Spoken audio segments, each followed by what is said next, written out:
মুক্তিযোদ্ধাকে বলবো, আগামী দুর্গাপূজা আসতেছে, বুক ফুলিয়ে আগের চেয়েও উৎসবপূর্ণ মুখরিত করে দুর্গাপূজা করবেন। আপনাদের নিরাপত্তা দেওয়ার দায়িত্ব আমাদের সংখ্যাগরিষ্ঠ মুসলমানদের।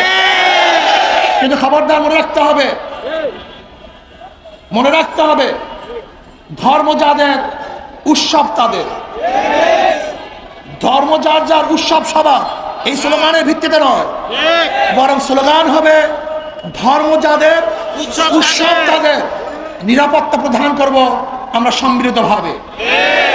আমার ধর্মে আপনি উৎসব পালন করবেন না, যেহেতু আমি কোরবানির সময় যে জবেহ করি সেই সময় আপনার উৎসব থাকে না, কাজে যার যার ধর্ম উৎসব তারই থাকবে।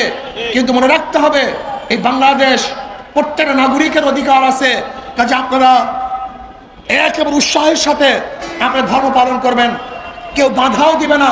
বরং দেশের সংখ্যাগরিষ্ঠ মুসলমান 5 তারিখের পরে যেরকম মন্দির পাহারা দিয়েছিল, আপনাদের সবাইকে পাহারা দিয়েছিল, এইভাবে আপনাদেরকে পাহারা দিবে।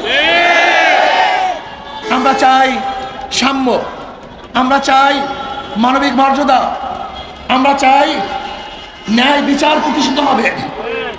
এই কারণেই রক্ত দিয়েছে, এই কারণেই মানুষ পঙ্গু হয়েছে, এই কারণেই ঝাঁপিয়ে পড়েছিলাম বাংলাদেশের মানুষকে মুক্তি দেওয়ার জন্য, মানুষকে ইজ্জত দেওয়ার জন্য, শান্তি দেওয়ার জন্য।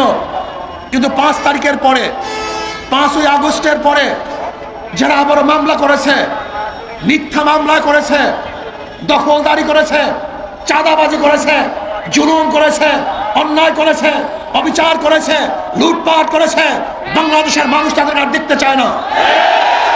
ওদেরকে প্রতিহত করতে হবে, এই ডাকাতদেরকে প্রতিহত করতে হবে।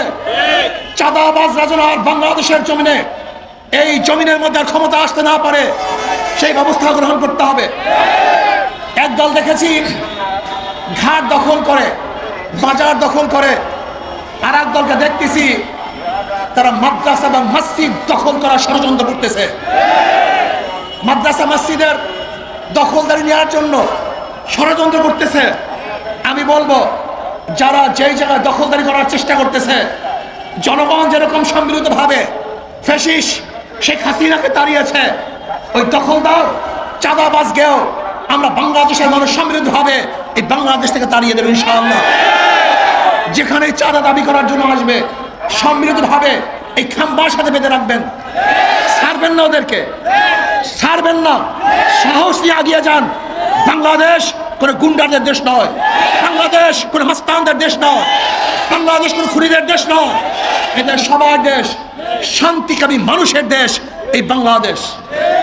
আজকে আওয়ামী লীগ মিথ্যা মামলার জন্য যদি আওয়ামী লীগ দোষী হয়, তার আজকেও যারা আমার এই যে আমাদের কাউন্সিলর ইব্রাহিমের বিরুদ্ধে যারা মামলা দিয়েছে, আমরা মনে করব আওয়ামী লীগ যেরকম মিথ্যা মামলার যে মামলা দেওয়ার কারণে দুষ্কৃত হতে পারে, আজকেও যারা অবৈধ মিথ্যা মামলা দেয় তারা দুষ্কৃতিকারী, তারা অন্যায়কারী।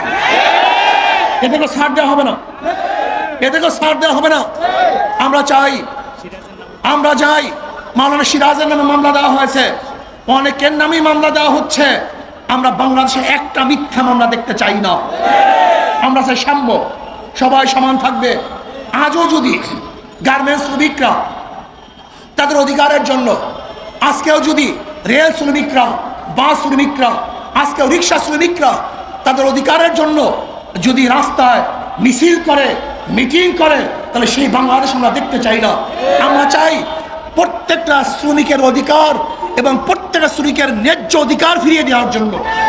এখানে মুসি, কামার, ঋষি, চামার, নেতো প্রত্যেকের অধিকারকে ফিরিয়ে দেওয়ার জন্যই ইসলাম দুনিয়াতে আসছে।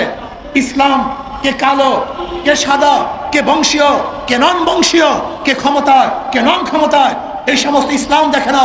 মানে ইসলাম দেখে সমস্ত মানুষের অধিকার। শুধু মানুষের অধিকার নয়, ইসলাম তো একটা জানোয়ারের অধিকার প্রতিষ্ঠিত করে, এর নাম ইসলাম। কাজে আসুন, ইসলামকে প্রতিষ্ঠিত করুন, ইসলামী হুকুমাত কায়েম করুন। ইসলামী হুকুমাতের জন্য দরকার কি? নীতিবান, আদর্শবান কিছু লোকের প্রয়োজন। মাদার গাছ লাগিয়ে আমের আশা করা যায় না। চোর এবং ডাকাতের মাধ্যমে দেশকে আদর্শবান বানানো সম্ভব নয়।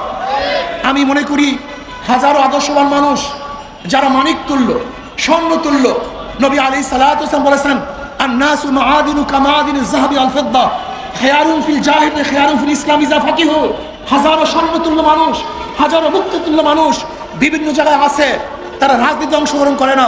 এই রাজনীতি পচা, গান্দা এবং ঘুণে ধরা রাজনীতির কারণে তারা অংশগ্রহণ করে না। আমি ওই সমস্ত ভদ্র বিশিষ্ট লোকদেরকে বলবো, আপনার মতো ভালো লোক রাজনীতির না আসার কারণেই আজকে চোর, টাকার বদমাশরা এই রাজনীতি দখল করে ফেলেছে। আজকে খুনিরা রাজনীতি দখল করে ফেলেছে। আমরা চাই না খুনিরা রাজনীতি করুক, আমরা চাই মানিক তুল্য, মুক্ত তুল্য, আবু বকর রাদিয়াল্লাহু চরিত্রের মানুষ, ওমরের মতো চরিত্রের মানুষ, হযরত ওসমানের মতো চরিত্রের মানুষ, হযরত আলীর মুর্তজার চরিত্রের মানুষ আজকে রাজনীতি করবে। তারা ক্ষমতায় বসবে, তারা মানুষকে অধিকার প্রতিষ্ঠিত করবে, শান্তি প্রদান করবে। এর জন্য আমি সবাইকে বলবো, যারা যেখানে আছেন, যে অবস্থায় আছেন, আসলে ইসলামী আন্দোলনের ছায়াতলে একসাথ হয়ে, একত্রিত হয়ে আমরা সবাই দেশটাকে গড়ব, ইসলাম কায়েম করব, প্রত্যেকের অধিকার প্রতিষ্ঠিত করব। যেখানে পুরুষের অধিকার থাকবে, মহিলাদের অধিকার থাকবে, ঋষি, কামার, তাতার, মজদুর সবার অধিকার প্রতিষ্ঠিত হবে।